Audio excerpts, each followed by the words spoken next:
Всем привет, меня зовут Веруша, и в этом видео я буду говорить, что такое РСП. Вот некоторые женщины, они не знают, почему их так мужчины назвали. Вот я на форуме читала, вот меня сегодня так назвал мужчина, а что это за аббревиатура? И некоторые мужчины делятся с другими мужчинами добрыми советами, говорят, что с такой категорией женщин ни в коем случае не стройте отношения, просто бойтесь, обходите десятой дорогой, в общем, ни при каких условиях. Я сегодня поговорю, во что могут вылиться такие отношения с такой категорией женщин, ну и, конечно, о самих женщинах поговорю. РСП переводится как разведенка с прицепом, вот так вот не очень по-доброму называют мужчины таких женщин. И знаете, как бы мы вот не были бы такие все великодушные, с таким добрым сердцем, большим, с открытой душой, но все равно хочется воспитывать своего ребенка. Не рисуем мы с детства себе то, что вот я вырасту и встречу себе человека, у которого там один или два других или чужих ребенка будет, да, чужих для нас. То есть все равно мы рисуем картину, что мы встретим человека, которого полюбим, любовь настолько возрастет и наполнит нас этой любовью двоих, что потом родится плод нашей любви, общий совместный ребенок, где мужчина будет понимать, что он сохраняет свой генофонд и что он передает гены своему потомству, что это его личное потомство, а не какая-то куда-то утекает какая-то чужая история, да, и поэтому, или как говорят про женщин, что женщины, мол, любят всех детей. Нет, я так могу сказать, нет, даже можно по самолету сказать, когда ты садишься в самолет, ты понимаешь, что ты точно не всех детей любишь. То есть это в принципе невозможно. Поэтому в идеале, конечно, все равно, как ни крути, но хочется воспитывать своих детей. Но в нашей стране 80% разводов, поэтому, соответственно, огромное количество людей в принципе находится в статусе разведенном.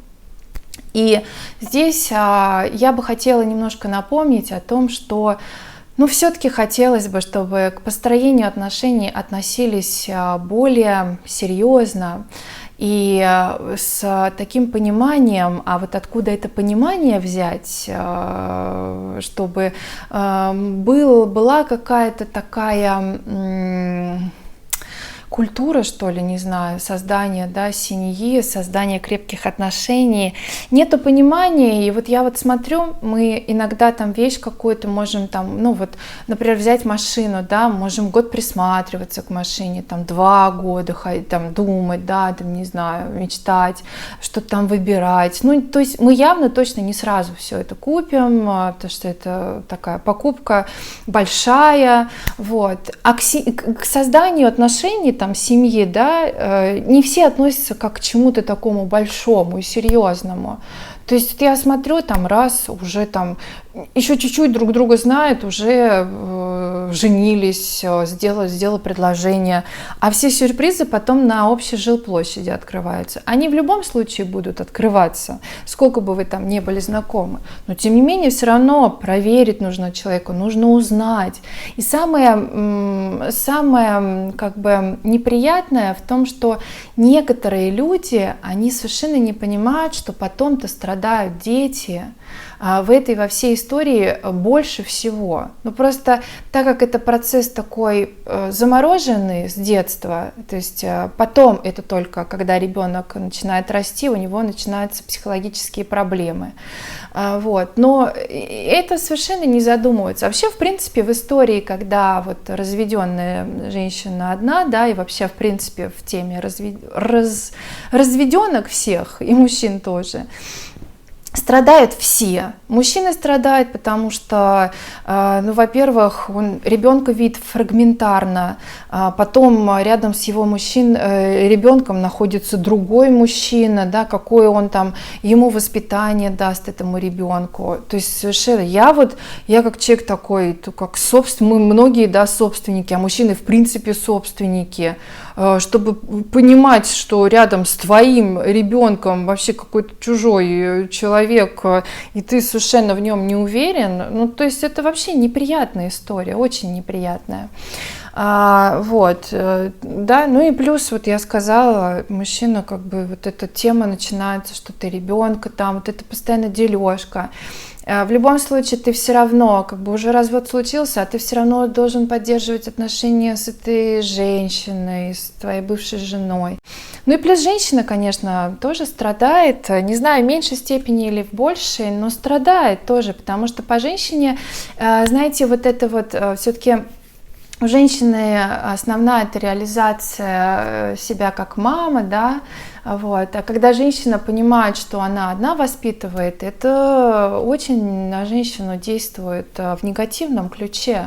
Это очень неприятно, и я знаю, что некоторые женщины, и даже не некоторые, а те, кто сталкивается с этим, они себя ущербно очень чувствуют. И многие думают как раз, что они что мужчина не пойдет, что будет большая проблема познакомиться и встретить другого человека, который примет ее с ребенком.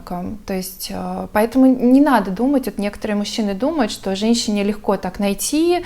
Да вы знаете, нет, нелегко, абсолютно. Вот, то есть женщина в этом тоже. Но больше всего, наверное, страдает ребенок все-таки, и мужчина страдает. Ну, как бы вот урон такой серьезнейший.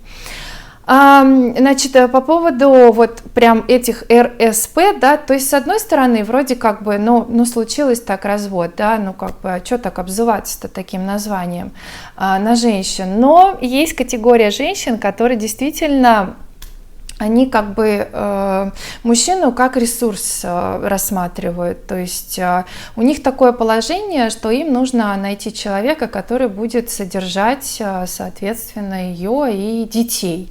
Вот. Поэтому находится такой вот человек, его еще называют оленем, тоже про оленей я говорила на той неделе в другом своем до этого выпуске. Вот таких вот тоже называют те, которые как бы соглашаются. С одной стороны, конечно, я понимаю, если ты встретил девушку или женщину, которая, ну, уже не девушку, да, простите, женщину, которую ты полюбил, конечно, а у нее есть ребенок, но а что делать? Бывают случаи, когда, знаете, родной отец не дал хорошего там воспитания или любви ребенку, а вот чужой как раз воспитал как себя.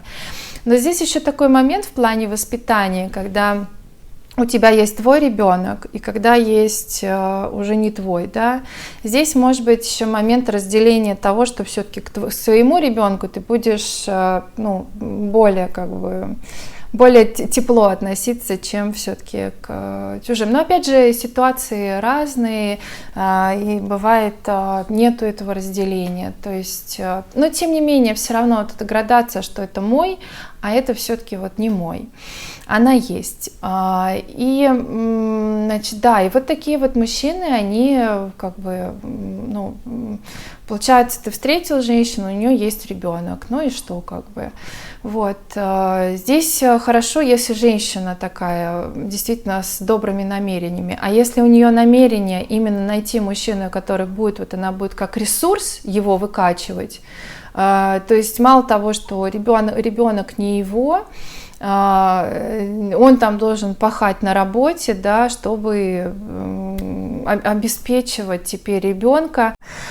Но вообще, как бы, честно говоря, со стороны это, так себе такая перспектива, конечно. И я вот тоже, когда узнавала, вот вообще мужчины делились своими историями, то есть вот как под копирку у многих.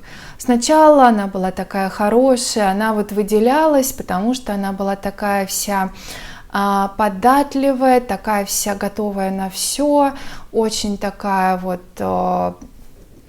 очень хотела понравиться, да, и мужчина прям просто вот света белого не видел, растворился в этой женщине, понял, что вообще это просто идеал, То есть вот таких действительно историй много.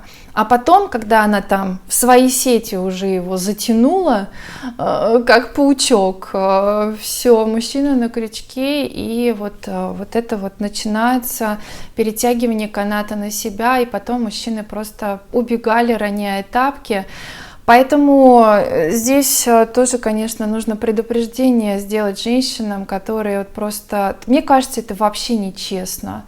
Вот в принципе просто искать мужчину как ресурс, как просто выкачивание с него, ну, если вообще темы любви нету, а тема того, чтобы просто пристроиться как-то удобно, то это вообще... Я хочу сказать, что в жизни существует бумеранг. И я знаю случай, к сожалению, так случилось, вот у девушки, которая обманула мужчину и сказала, что это его ребенок.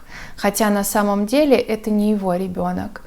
И там с ребенком потом начали происходить... То есть этот мужчина ушел от нее, потому что он в итоге узнал, но не от нее, от других людей совершенно, что это, в общем-то, как бы там вот от знакомого. Вот, и она осталась одна, воспитывает ребенка, а ребенок очень с проблемами, причем очень серьезными. То есть как-то вот бумеранг, он сработал. Поэтому я, конечно, вот, начитавшись таких историй, когда вот там, девушки уже там, женщины отчаянные такие, ищут, как получше подустроиться, да, и готовы там на какие-то манипуляции, готовы на какие-то обманы идти, а мужчины здесь, они, мужчины вот... Я не хочу сказать, что прям женщины все такие хитрые, но больше мужчин, которые вот как-то вот наивно хотят еще верить в настоящее чувство. Вот так вот, я бы так сказала, мужчин больше, чем женщин. Но так по природе, наверное, потому что женщине все-таки она должна понимать, как она будет там в декрете, да, вот это вот все, то есть она как бы... в принципе, задумывается о том, как будет расти ее ребенок. Вот. Но мужчины вот это вот с их таким вот добрым сердцем, вот они вот нашли женщину, ну и что, вот я все равно люблю, да, какая разница, чей ребенок там и так далее. Вот. И вот от этой, может быть, где-то наивности или вот этого вот желания действительно искренности, вот, потом вот сами страдают. Ну и надо сказать, что некоторые женщины, вот эти вот РСП, они не говорят о ребенке, замалчивают, хитрят, могут, ребенка не показывают, чтобы он не попадался на глаза мужчине, могут кому-то там отдавать пока на время, вот. И потом, когда уже мужчина окончательно влюбился, вот тогда уже женщина говорит о том, что есть в наличии ребенок. И вот это вот прям нечестность, помноженная просто еще на много-много раз. И вот для мужчины, конечно, в идеале бы поскорее бы узнать вообще о наличии ребенка. Но с другой стороны, если женщина поступает так нечестно, то вряд ли она вообще так честно, да, скажет. Она, наверное, изначально скажет, что нет ребенка. Ну или как-то там, не знаю, увернется от этого вопроса. Но в идеале, да, то есть предупредить о том, что есть ребенок прям на начальном этапе, а мужчина уже будет решать своей головой, как действовать и что делать дальше. Вот. Просто в любом случае я могу сказать, так как все-таки я связана была с огромным количеством людей и по всяким разным случаям, вот мне самой как-то, знаете, всегда представлялось раньше с юности, что вот большая семья — это так здорово, когда вот прям вот очень большая. Там очень много родственников, не знаю. А когда ты уже близко сталкиваешься, ты понимаешь, что, а может быть, и не очень-то все это прекрасно, потому что все начинают друг с другом ссориться, какие-то вопросы там решать, не договариваются, да.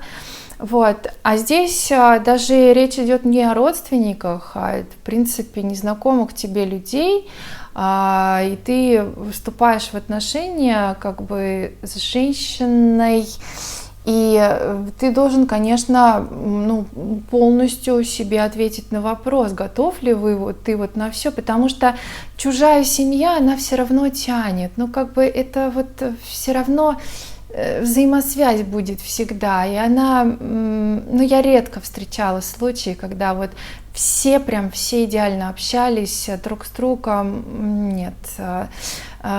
Здесь скорее как бы общаются просто потому, что надо. Если бы была возможность и не надо было общаться, люди бы не общались.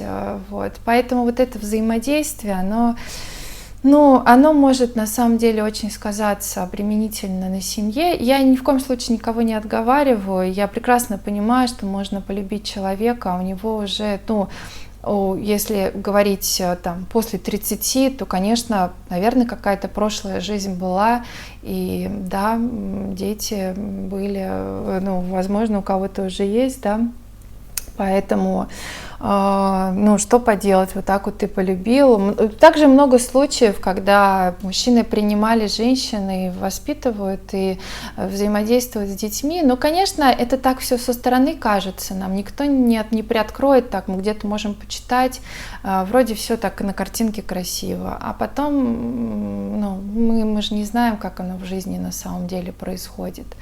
Вот, поэтому, да, мужчины так дают друг другу добрые советы, и не зря надо очень осторожно подходить к вопросу женщины в принципе. Вообще, поэтому более тщательно нужно подбирать, и тогда разводов, может быть, будет меньше, а тогда, может быть, и эта аббревиатура, может быть, будет не такая и актуальная. На этом все, и я желаю вам прекрасных выходных. Увидимся уже на следующей неделе. До новых встреч, пока!